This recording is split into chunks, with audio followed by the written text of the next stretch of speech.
Hello everyone and welcome to another Starbase video.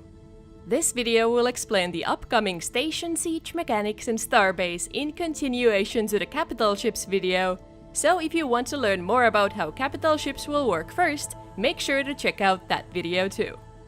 Once you've managed to acquire enough wealth with your protected stations and moon refineries within safe zones, you might want to risk some of that extra wealth for possible massive gains in the vast, non-protected universe. This is what Starbase's station siege mechanics exist for. However, the station siege mechanics are still a work in progress and won't be finished until a few months after the early access launch, so the details of it all might change over time, but this video will explain what the current plans for it are. The value of stations can be enormous, since they can, for example, have atmosphere pumps or factories within them, or produce solar power. This can make them tempting targets for attacks. Stations that have been built outside the protective safe zones of their starting areas have a dynamic safe zone. A dynamic safe zone can be nullified in certain conditions.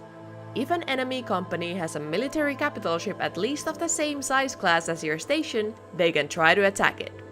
However, the station will be notified of the upcoming attack in advance when the charge-up time for the military capital ship's fast travel towards the station begins. This notification can be anywhere from 24 hours up to 72 hours before the attack, depending on how far the station is and the level of security that the enemy station has. In addition, smaller companies or stations that are being attacked can also affect the time slot of the attack more freely than bigger ones. The defending station can then use this time to prepare for the attack by setting up defenses and gathering their troops. Then, when the attacking capital ship arrives, the safe zones of both the capital ship and the station will be nullified, and the area will be declared a war zone. The war zone is a bigger area than the safe zone of the station. This means that civilian capital ships cannot enter the area, but otherwise anyone can fly there on their own ships to join the battle or to hide and wait for the battle to be over to salvage the wrecks. The civilian capital ships that were already within the war zone when the battle began can stay in the area or fast travel away, but they can't be entered and players can't leave from inside them. The way to capture the station starts from its edges. The stations are divided into cube-shaped areas, and 2 to 8 of these areas at the edges of the station are considered starting points where the attackers can begin capturing the station. Once you've captured one area, you can start capturing the areas next to that one. However, the attackers can start their assault from any area of the station, but if they wish to capture areas, they have to make their way to one of the starting points and continue from there.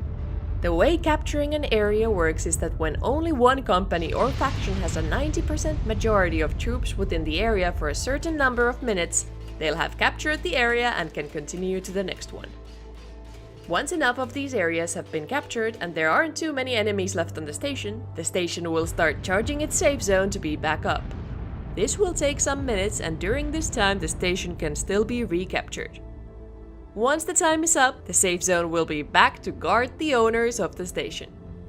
Furthermore, it will take some time after the battle for the surrounding areas of the station to be protected again by the safe zone. This allows for the spaceship wrecks to be freely salvageable by anyone in the area. However, the same also goes for the capital ships. While the attackers are attacking, the defenders can of course also sneak into the attacking capital ship and damage it so it can't fast travel anymore, or steal it for themselves, as capital ships are very valuable as well, in most cases even more valuable than the station. Sieging a capital ship works the same way as sieging a station. Both the stations and the capital ships are fully destructible. The damage to them is shown in fracture damage, which looks like this. In addition, besides just destroying things, you can also freely weld new parts to the station, so the defenders and the attackers can build defenses in the middle of the fight as well. After the battle, the winners can try to recoup their losses or even make some profit by salvaging the wrecks that have been left behind and either selling or recycling the materials in them. In addition, the broken areas of the station leave an exceptionally rich mineral cloud around them for a while after the battle. This cloud consists of the same materials that the destroyed station parts were made of, and if there are destroyed ships around, their materials will be in the cloud as well. These can then be harvested using an atmosphere pump, and because of the richness of the mineral clouds, the materials can be harvested much faster than normal. The station can then be repaired using the same self-built mechanics that can be used to build the station in the first place. It repairs the broken and missing pieces at the same speed as they were placed, so one piece every second.